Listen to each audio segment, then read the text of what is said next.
ओम शांति। आज 6 फरवरी 2026 के बाबा के अनमोल मधुर महावाक्य सुनेंगे। आज की मुरली में बाबा कहते, बच्चे तुम बच्चों को ड्रामा के आदि मध्य अंत का ज्ञान मिलता है और इस ज्ञान को बुद्धि में रखते हुए सब चिंताओं से अपने आप को मुक्त कर दो। चिंता रहे तो बस एक ही चिंता रहे, कौन सी? स्वयं को सतो प्रधान कैसे बनाए। दूसरा, आज बाबा कहते हैं कि शिव बाबा को कहा जाता है गरीब निवास। क्यों? क्योंकि जब भारत गरीब बनता है तब बाप आकर के पराये तन में प्रवेश करके भारत को गरीब से शाहूकार बनाता है। श्री कृष्ण को यह टाइटल नहीं दे सकते कि श्री कृष्ण गरीब निवास है, क्योंकि वह तो बहुत शाहूकार है। तो इसीलिए शिव बाबा एक ही है जो गरीब निवास है और आकर के सब गरीब बच्चों का उद्धार करते हैं। अर्थात खाली स्थूल संपत्ति से गरीब होने की बात नहीं है, लेकिन इस समय सभी चारित्रिक रूप से गरीब हो गए हैं, श्रेष्ठ संस्कारों से गरीब हो गए हैं।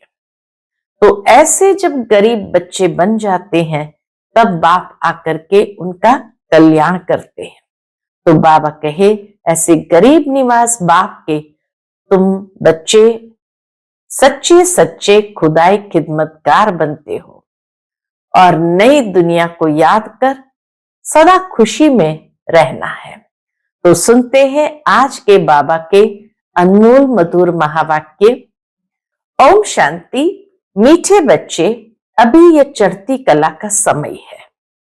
भारत गरीब से शाहूकार बनता है। तुम बाप से सतयुगी बादशाही का वर्षा ले लो। आज की मुरली से प्रश्न है, बाप का कौन सा टाइटल श्री कृष्ण को नहीं दे सकते हैं? उत्तर है, बाप है गरीब निवास।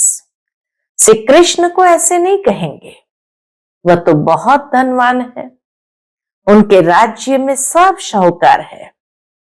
बाप जब आते हैं तो सबसे गरीब भारत है, भारत को ही शाहूकार बनाते हैं। तुम कहते हो हमारा भारत स्वर्ग था, अभी नहीं है, फिर से बनने वाला है। गरीब निवास बाबा ही भारत को स्वर्ग बनाते हैं। आज की मुरली से पहले गीत बजा है, आखिर वह दिन आया आज। ओम शांति।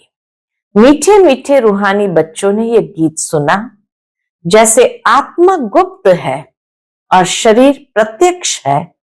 आत्मा इन आंखों से देखने में नहीं आती है, इनकॉग्निटो है जरूर, परंतु इस शरीर से ढकी हुई है, इसलिए कहा जाता है आत्मा गुप्त है। आत्मा खुद कहती है, क्या कहती है? मैं निराकार हूं, यहां साकार में आकर गुप्त बनी हूं। आत्माओं की निराकारी दुनिया है, उसमें तो गुप्त की बात ही नहीं है। वहां तो सब आत्माएं स्टार्स की मिसल चमकती है, तो वहां तो गुप्त होने की बात ही नहीं है। परम पिता परमात्मा भी वहां रहते हैं, उनको कहा जाता है सुप्रीम। ऊंचते ऊंच आत्मा, परे ते परे रहने वाला परमात्मा। बाप कहते, जैसे तुम गुप्त हो, मुझे भी गुप्त आना पड़े। मैं गर्भ जेल में आता नहीं हूं, मेरा नाम एक ही शिव चला आता है। मैं इस तन में आता हूं तो भी मेरा नाम नहीं बदलता। भले शिव बाबा ब्रह्मा बाबा में प्रवेश करते हैं, परंतु शिव बाबा का नाम नहीं बदलता। इनकी आत्मा का जो शरीर है, इनका नाम बदलता है। लखीराज से ब्रह्मा बाबा ये नाम पड़ा। मुझे तो शिव ही कहते हैं, सब आत्माओं का बाप। तो तुम आत्माएं इस शरीर में गुप्त हो, इस शरीर द्वारा कर्म करती हो। मैं भी गुप्त हूं। तो बच्चों को यह ज्ञान अभी मिल रहा है कि आत्मा इस शरीर से ढकी हुई है। आत्मा है इनकॉग्निटो, शरीर है कॉग्निटो। मैं भी हूं अशरीरी। बाबा कहते मैं भी हूं अशरीरी। बाप इनकॉग्निटो इस शरीर द्वारा सुनाते हैं। इनकॉग्निटो माना निराकार, गुप्त। तुम भी इनकॉग्निटो हो, शरीर द्वारा सुनते हो। तुम जानते हो बाबा आया हुआ है भारत को फिर से गरीब से शाहूकार बनाने। तुम कहेंगे हमारा भारत, हर एक अपने स्टेट के लिए कहेंगे हमारा गुजरात, हमारा राजस्थान, हमारा हमारा कहने से उसमें मोह रहता है, लगाव हो जाता है। हमारा भारत गरीब है, ये सभी मानते हैं, परंतु उन्हें ये पता नहीं कि हमारा भारत शाहूकार कब था, कैसे था। तुम बच्चों को बहुत नशा है। हमारा भारत तो बहुत शाहूकार था, दुख की बात ही नहीं थी। सतयुग में दूसरा कोई धर्म नहीं था, एक ही देवी देवता धर्म था। ये किसको भी पता नहीं है। यह जो वर्ल्ड की हिस्ट्री ज्योग्राफी है, ये कोई नहीं जानते। अभी तुम अच्छी रीति समझते हो। हमारा भारत बहुत शाहूकार था, अभी बहुत गरीब है। अब फिर बाप आए हैं शाहूकार बनाने। भारत सतयुग में बहुत शाहूकार था, जबकि देवी देवताओं का राज्य था। फिर वह राज्य कहां चला गया? बाबा के फिर वो राज्य कहां चला गया, ये कोई भी नहीं जानते। ऋषि मुनि आदि भी कहते थे हम रचता और रचना को नहीं जानते। बाप कहते हैं सतयुग में भी देवी देवताओं को रचता और रचना के आदि मध्यांत का ज्ञान नहीं था। अगर उन्हों को भी ज्ञान हो कि हम सीढ़ी उतरते कलयुग में चले जाएंगे, तो बादशाही का सुख भी न रहे, बादशाही का सुख भी न रहे, चिंता लग जाए। जिस तरह दुनिया के अंदर अभी देखते हैं कि जब कई बच्चे बाबा के बनते हैं और उनके पास्ट लाइफ में अगर कोई ऐसी घटना घटी हो जिस कारण से वो बहुत दुखी हुए, तो बाबा का ज्ञान में आने के बाद खुशी तो होती है, लेकिन जैसे ही ड्रामा का ज्ञान मिलता है कि फिर से 5000 साल के बाद ऐसा होगा, तो वो बहुत दुखी हो जाते हैं। इसीलिए बाबा कहे देवताओं को स्मृति रहती ही नहीं है कि कलयुग आना है, नहीं तो राजाई का सुख प्राप्त न कर सके। जैसे ये बच्चे जब ये सोचते 5000 साल के बाद फिर से ऐसा होगा, तो परमात्मा मिलन का सुख नहीं ले पाते हैं और अंत में कहीं न कहीं बाबा से हाथ छूट जाता है। तो इसलिए बाबा कहे अगर उनको मालूम पड़े कि सीढ़ी नीचे उतरना है, कलयुग में चले जाएंगे, तो बादशाही का सुख भी न रहे, चिंता लग जाए। अभी तुमको चिंता लगी हुई है, हम सतो प्रधान थे, फिर हम सतो प्रधान कैसे बने? हम आत्माएं जो निराकारी दुनिया में रहती थी, वहां से फिर कैसे सुखधाम में आए, यह भी ज्ञान है। हम अभी चढ़ती कला में हैं, ये 84 जन्मों की सीढ़ी है। ड्रामा अनुसार हर एक एक्टर नंबरवार अपने अपने समय पर आकर पार्ट बजाएंगे। अब तुम बच्चे जानते हो गरीब निवास किसको कहा जाता है, ये दुनिया नहीं जानती। गीत में भी सुना आखिर वह दिन आया आज, जिस दिन का रास्ता तकते थे सब भक्त। जिस दिन का रास्ता तकते थे कौन? सब भक्त। भगवान कब आकर हम भक्तों को इस भक्ति मार्ग से छुड़ाए सदगति में ले जाएंगे, यह अभी समझा है। बाबा फिर से आ गया है इस शरीर में। शिव जयंती भी मनाते हैं तो जरूर आते हैं। ऐसे भी नहीं कहेंगे मैं श्री कृष्ण के तन में आता हूं, नहीं। बाप कहते श्री कृष्ण की आत्मा ने 84 जन्म लिए हैं, उनके बहुत जन्मों के अंत का यह अंतिम जन्म है। जो पहले नंबर में था वह अब अंत में है। तत्वम, जैसे वह वैसे तुम बच्चे। मैं तो आता हूं साधारण तन में, तुमको आकर बतलाता हूं तुमने कैसे 84 जन्म भोगे हैं। सरदार लोग भी समझते हैं एक ओमकार परम पिता परमात्मा बाप है, वह बरोबर मनुष्य से देवता बनाने वाला है। तो क्यों नहीं हम भी देवता बने। जो देवता बने होंगे वो एकदम चटक पड़ेंगे। देवी देवता धर्म का तो एक भी अपने को समझते नहीं। और धर्म की हिस्ट्री बहुत छोटी है, कोई की 500 वर्ष की, कोई की 1250 वर्ष की। तुम्हारी हिस्ट्री है 5000 वर्ष की। देवता धर्म वाले ही स्वर्ग में आएंगे, और धर्म तो आते ही बाद में है। देवता धर्म वाले भी अब और धर्मों में कन्वर्ट हो गए हैं। देवता धर्म वाले भी और धर्मों में कन्वर्ट हो गए हैं ड्रामा अनुसार। फिर भी ऐसे कन्वर्ट हो जाएंगे, फिर अपने अपने धर्म में लौट कर आएंगे। बाप समझाते हैं, बच्चे तुम तो विश्व के मालिक थे, तुम भी समझते हो बाप स्वर्ग की स्थापना करने वाला है, तो हम क्यों नहीं स्वर्ग में होंगे। बाप से हम वर्षा जरूर लेंगे। तो इससे सिद्ध होता है ये हमारे धर्म का है। जो नहीं होगा वह आएगा ही नहीं। कहेंगे पराये धर्म में क्यों जाए। तुम बच्चे जानते हो सतयुग नई दुनिया में देवताओं को बहुत सुख था। सोने के महल थे। सोमनाथ के मंदिर में कितना सोना था, ऐसा कोई दूसरा धर्म होता ही नहीं। सोमनाथ मंदिर जैसा इतना भारी मंदिर कोई होगा नहीं। बहुत हीरे जवाहरत थे। बुद्ध आदि के कोई हीरे जवाहरत के महल थोड़ी होंगे। महात्मा बुद्ध आदि के कोई हीरे जवाहरतों के महल थोड़ी होंगे। तुम बच्चों को जिस बाप ने इतना ऊंच बनाया है, उनकी तुमने कितनी इज्जत रखी है।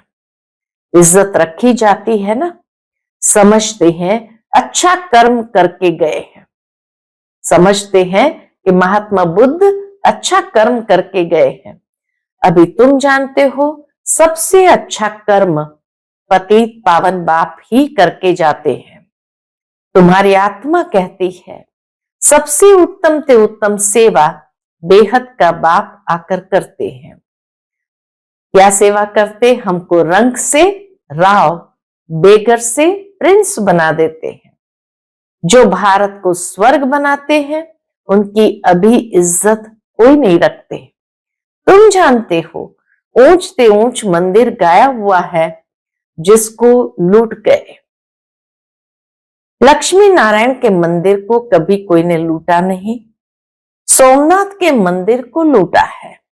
भक्ति मार्ग में भी बहुत धनवान होते हैं, राजाओं में भी नंबरवार होते हैं ना। जो उच्च मर्तबे वाले होते हैं तो छोटे मर्तबे वाले उन्हों की इज्जत रखते हैं। दरबार में भी नंबरवार बैठते हैं। बाबा तो अनुभवी है ना। यहाँ की दरबार है पतित राजाओं की। पावन राजाओं की दरबार कैसी होगी, जबकि उन्हों के पास इतना धन है तो उन्हों के घर भी इतने अच्छे होंगे। अभी तुम जानते हो बाप हमको पढ़ा रहे हैं, स्वर्ग की स्थापना करा रहे हैं। हम महारानी महाराजा स्वर्ग के बनते हैं। फिर हम गिरते गिरते भक्त बनेंगे तो पहले पहले शिव बाबा के पुजारी बनेंगे। जिसने स्वर्ग का मालिक बनाया उनकी ही पूजा करेंगे। वह हमको बहुत शाहूकार बनाते हैं। अभी भारत कितना गरीब है। जो जमीन 500 रुपए में ली थी उसकी वैल्यू आज 5,000 से भी अधिक हो गई है। अभी तो 5,000 के जैसे स्क्वायर फुट हो गई है। ये सब है आर्टिफिशियल दाम। वहां तो धरती का मूल्य होता नहीं, जिसको जितना चाहिए ले लेवे। ढेर की ढेर जमीन पड़ी होगी, मीठी नदियों पर तुम्हारे महल होंगे।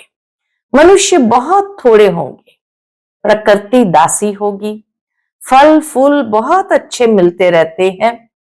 अभी तो कितनी मेहनत करनी पड़ती है तो भी अन्न नहीं मिलता है। कितनी मेहनत करते तो भी अन्न नहीं मिलता है। मनुष्य बहुत भूख प्यास से मरते हैं। तो गीत सुनने से ही तुम्हारे रोमांच खड़े हो जाने चाहिए। आखिर वह दिन आया आज। बाप को गरीब निवास कहते हैं। गरीब निवास का अर्थ समझा ना? किसको शाहूकार बनाते हैं?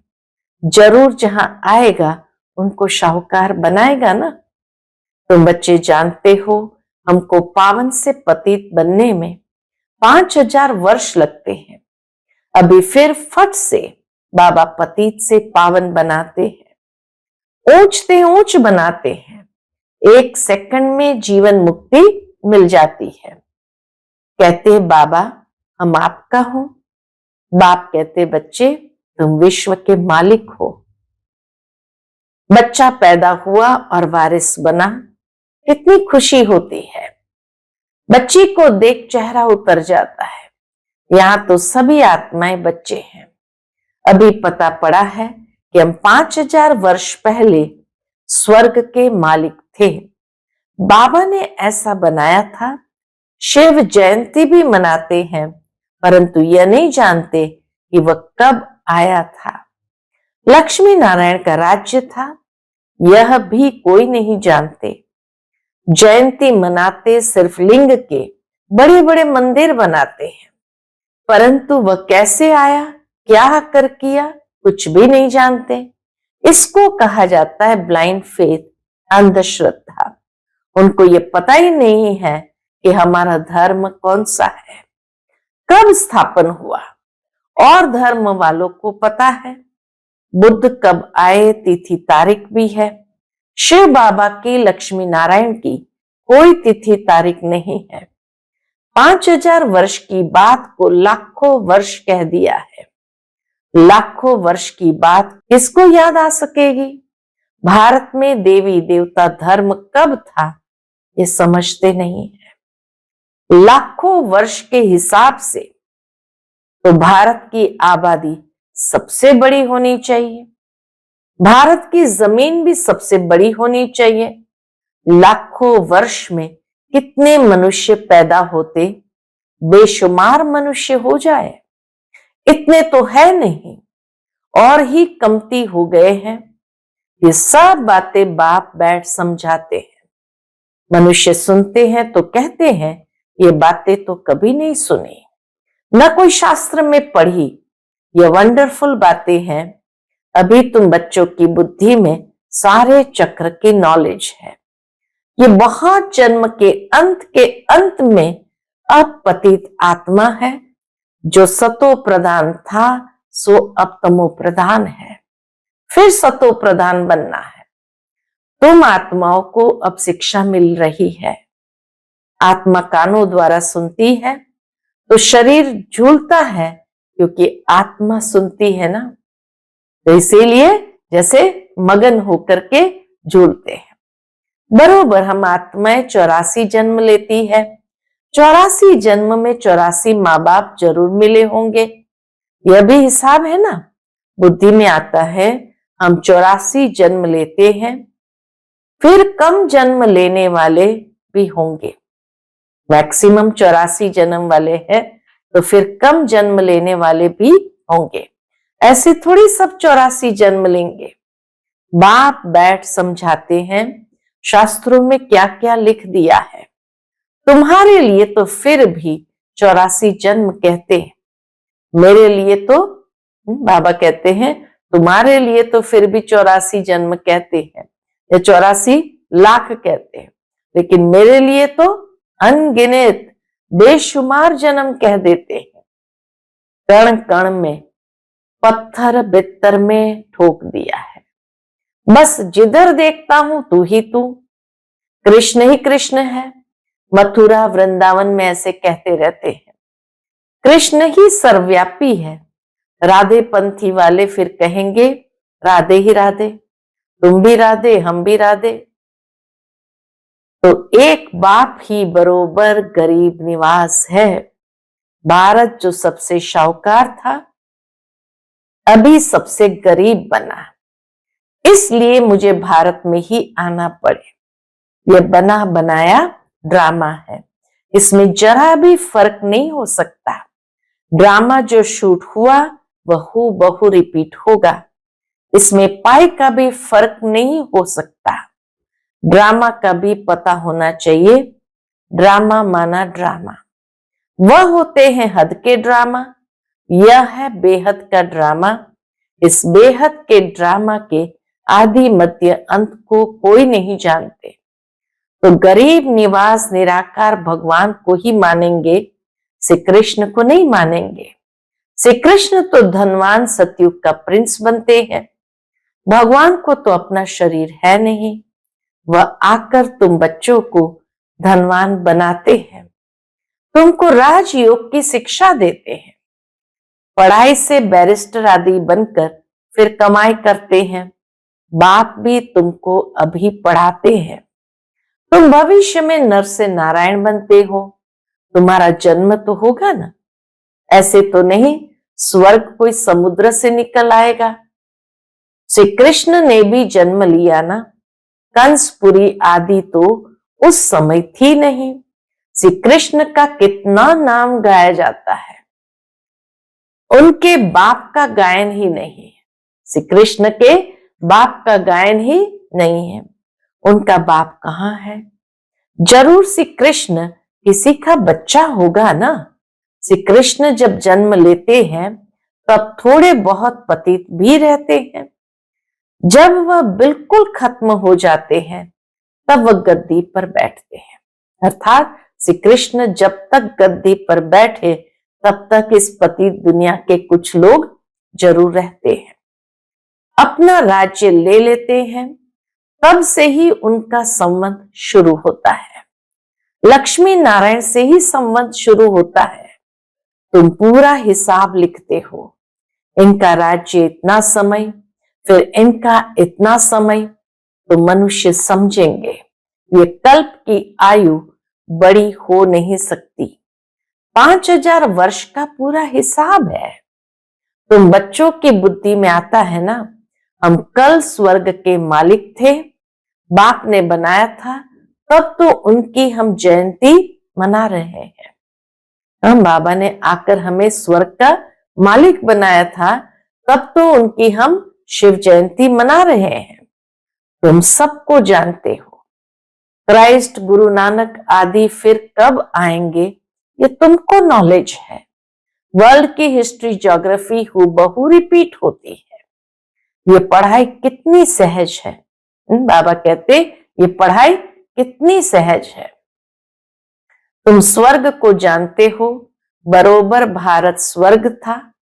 भारत अविनाशी खंड है।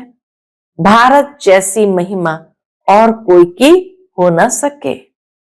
सबको पतित से पावन बनाने वाला एक ही बाप है।